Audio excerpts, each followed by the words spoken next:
saudara yang dikasihi Tuhan, salam sejahtera bagi kita semua. Mari kita lanjutkan untuk belajar firman Tuhan. Saudara, pintu gerbang pada tabernakel Musa itu lebarnya 20 hasta atau setara dengan 9 meter. Tentunya ukuran yang sangat lebar untuk sebuah pintu gerbang, saudara. Mengapa pintu gerbang tabernakel Musa harus selebar itu, saudara? Ada dua hal yang mendasarinya. Yang pertama, tujuannya adalah supaya setiap orang yang nyawanya terancam dapat segera masuk ke dalam tabernakel untuk memegang tanduk-tanduk mezbah korban bakaran. Saudara, pada masa perjanjian lama ada sebuah ketentuan, apabila seseorang nyawanya terancam karena dia bersalah kepada raja, atau karena ada seseorang lain yang bermaksud menuntut balas atas kesalahan yang dilakukannya, saudara, maka apabila orang itu ketakutan, dia bisa segera lari ke tabernakel, dan kalau dia berhasil masuk ke halaman dan memegang tanduk-tanduk mezbah korban bakaran, maka orang itu tidak boleh dibunuh. Selama dia ada di dalam tabernakel, dia terlindungi, saudara. Bahkan dia bisa mendapatkan pengampunan. Saudara, hal ini pernah dialami oleh Adonia, anak Raja Daud. Dalam 1 Raja-Raja pasal pertama, dikatakan pada waktu Raja Daud sudah menjadi tua, maka Adonia mengangkat dirinya menjadi raja menggantikan Raja Daud. Padahal Raja Daud bermaksud mengangkat Salomo untuk menjadi raja menggantikan dia, saudara. Pada waktu diberitahukan kepada Raja Daud bahwa Adonia mengangkat dirinya menjadi raja, maka Raja Daud segera memerintahkan semua bawahannya untuk mempersiapkan sebuah upacara untuk mengesahkan Salomo, mengangkat Salomo menjadi raja Israel menggantikan dirinya, saudara. Dan waktu Adonia mendengar hal ini, dia menjadi ketakutan. Dan karena itu dia segera lari ke kemah Tuhan. Dan di dalam 1 Raja-Raja pasal pertama ayat 50 dikatakan Adonia segera memegang tanduk-tanduk mezbah korban bakaran. Dan pada waktu hal ini diberitahukan kepada Salomo, saudara, maka Salomo berkata, apabila Adonia bersikap kesatria, artinya kalau dia mau mengakui kesalahannya dan tidak melakukannya lagi, maka dikatakan Raja Salomo berkenan mengampuni Adonia. Dan akhirnya Adonia diampuni. Nah, itulah, saudara, mengapa pintu gerbang tabernakel harus lebar, supaya setiap orang yang sedang terancam nyawanya bisa segera masuk ke tabernakel. Yang kedua, saudara, tujuannya adalah supaya setiap orang yang bergegas, tergesa-gesa menuju tabernakel untuk mempersembahkan korban kepada Tuhan, tidak terhalang untuk masuk ke dalam tabernakel.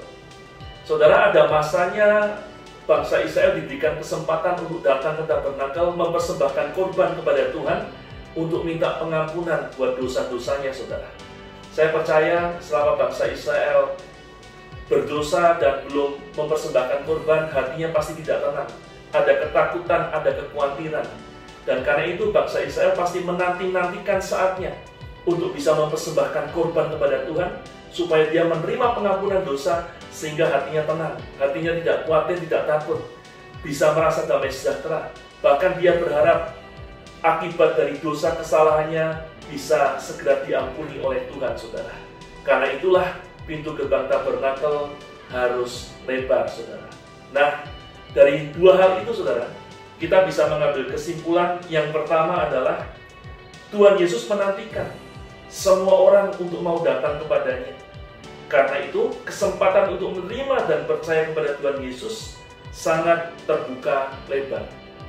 Saudara, Tuhan Yesus berharap semua orang datang kepada Tuhan, supaya mereka menerima pengampunan dosa, menerima pertolongan, bahkan mereka menerima hidup yang kekal. Dan setiap orang yang datang kepada Tuhan tidak akan ditolak, saudara. Yang kedua, bagaimanapun keadaan dan latar belakang seseorang tidak akan ditolak oleh Tuhan Yesus kalau dia datang kepada Tuhan. Saudara, bagaimanapun kehidupan atau masa lalu seseorang, meskipun dulunya kehidupannya sangat jahat, masa lalunya sangat kelam, dan berbagai hal, saudara, tapi pada waktu orang tersebut mau datang kepada Tuhan dan mau hidup dalam kebenaran, maka Tuhan Yesus pasti akan menerima, mengampuni, bahkan memulihkan kehidupannya. Yang ketiga, setiap orang yang datang kepada Tuhan Yesus akan mendapatkan pertolongan, pemulihan, bahkan kehidupan yang kekal. Masalah apapun yang dialami, keadaan apapun yang sedang dihadapi, pada waktu seseorang datang kepada Tuhan dengan pertobatan, maka dia pasti akan menerima pertolongan dari Tuhan. Dan seiring waktu, kehidupannya pasti akan dipulihkan, bahkan kehidupan kekal menanti dia setelah kehidupannya di dunia ini selesai. Itu pasti, dan itu jaminan dari Tuhan, saudara. Karena itu, Yohanes 6 ayat 37 berkata demikian. Semua yang diberikan Bapa kepadaku, kata Tuhan Yesus, akan datang kepadaku. Dan barang siapa datang kepadaku, ia tidak akan kubuang. Ada jaminan dari Tuhan, saudara, bahwa siapapun yang datang kepada Tuhan Yesus tidak akan ditolak, tidak akan dibuang. Tapi Tuhan akan terima, bahkan Tuhan akan tolong, Tuhan akan pulihkan, dan Tuhan akan berikan jaminan kehidupan yang kekal.